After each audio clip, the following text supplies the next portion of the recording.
এটা আমার ব্যক্তিগত আপনার মতামতের কোনো সুযোগ নেই। এখানে আমাদের দলীয় সিদ্ধান্ত আছে, সেই সিদ্ধান্ত অনুযায়ী কাজ করবো। অবশ্যই অবশ্যই।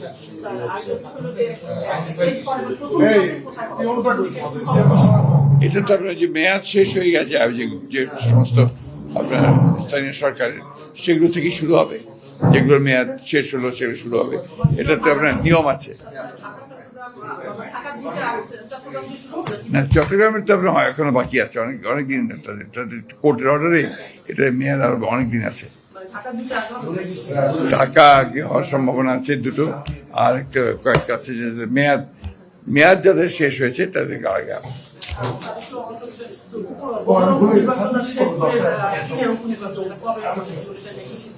না, আপনারা তো দেখেছেন শেরপুরের নির্বাচনের ডেট দিয়েছে এবং আপনার বগুড়ার নির্বাচন ডেট দিয়েছে।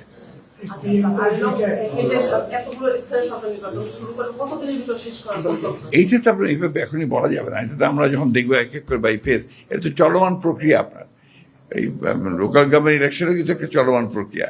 কখনো মেয়াদ শেষ হয়, আবার হয়, ইউনিয়ন পরিষদে তাই হয়, আপনার গুজরাটও তাই হয়। সুতরাং এটা ইটস এ কন্টিনিউয়াস প্রসেস।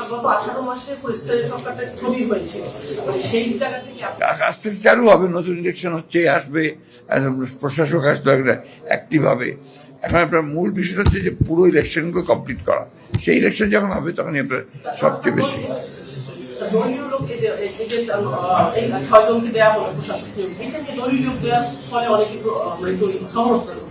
এটা সমালোচনা হবে, সবসময় হয়, কিন্তু এটা আপনার অত্যন্ত, আমি মনে করি যে একটা অত্যন্ত ভালো সিদ্ধান্ত যে রাজনৈতিক ব্যক্তিরা এই দায়িত্ব নিচ্ছেন, যেটাই হচ্ছে সবচেয়ে ইম্পর্টেন্ট।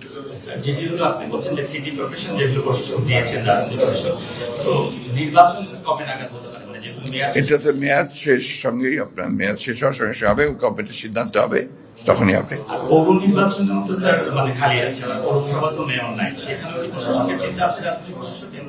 এটা এখনো সিদ্ধান্ত হয়নি। যদি আপনার এটা নিয়ে আলোচনা হবে, আলোচনা পরে সিদ্ধান্ত হবে। তবে এই নির্বাচনটাই মুখ্য লক্ষ্য আমাদের, সেই নির্বাচনেই আমরা যাব ফাইনালি। অবশ্যই অবশ্যই। না, সেটা বটেই। স্থানীয় সরকার তো আপনার অনেক বেশি প্রয়োজন। সচল না করলে মানুষের তো আপনার সেবা পাবে না। মেয়র নির্বাচন তো হয়নি এখন, আপনি কোথায় দেখলেন?